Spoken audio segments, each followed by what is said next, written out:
Hey, this is V, and you're listening to Bite-Sized Book Reviews. For today, I'm going to be talking about the book I recently finished called The Other Side of Midnight by Simone St. James. So I really love that title. It's actually why I picked up the book in the first place.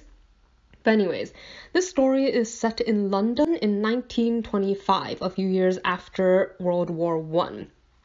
It begins when a famous spirit medium called Gloria Sutter is murdered at one of her own seances.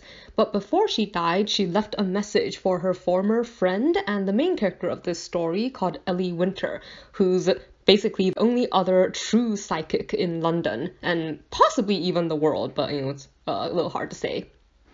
So when Ellie is approached by a stranger to investigate her friend's death, she starts to look into the murder and finds a lot of, discrepancies and oddities. For instance, the fact that Gloria never did seances in places that weren't her own home, but she was actually murdered at a client's house, even though she never went to clients' houses while Ellie and she were friends. So this story was a really good example, I think, of a supernatural murder mystery. It handled the mystery part really well, where you had Ellie retracing her friend's steps and also just looking into what happened, talking to the people, and really finding out bits and pieces of the story, both about her friend's history and the history of research on psychics and their own kind of troubled past and friendship. So the use of psychic abilities in this story is pretty mild. The mystery and the investigation doesn't really hinge on it. It's more the fact that Ellie can talk to the dead, but overall she prefers not to for reasons that are revealed as you read the story. So her main specialty is helping people find lost things. So typically, when she touches someone, she can get flashes, images of their past, their feelings, their thoughts, and it's a combination of this and just regular detective skills that she uses to try to figure out exactly what happened to her former friend and who killed her. And throughout this process, the book follows not only Ellie's investigation, but also, I said, her history with the woman who was murdered, and that involves how they met, their friendship, their family histories, their falling out, and a lot of the things that sort of shaped Ellie into the person she is today, who is someone who's sort of set herself apart from society and been living a really isolated life for several years.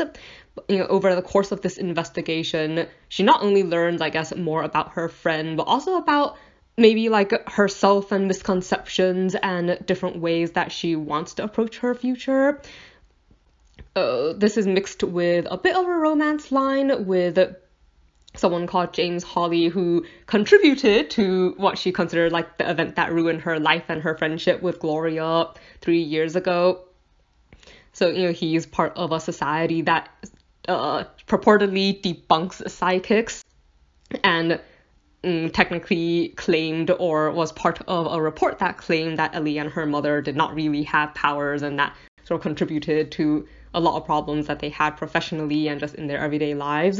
But anyways, the rekindling of this relationship and other relations with people that she has known in the past or meets along the way sort of comes together to form this story, which describes her walking out of this dilemma, or this event that's kind of trapped her for several years of her life, after her mother passed away. So I really like the story. I think it, I said, was a really good example of a supernatural murder investigation. It made pretty good use of her abilities without making them too overwhelming. It also touches quite a bit on the horrors of war and, the ordeals, that people face when they go through this traumatic experience, and the steps that people take as they're trying to move out of it. In general, even though the story was more serious and possibly a little bit more dark, it was something I really enjoyed.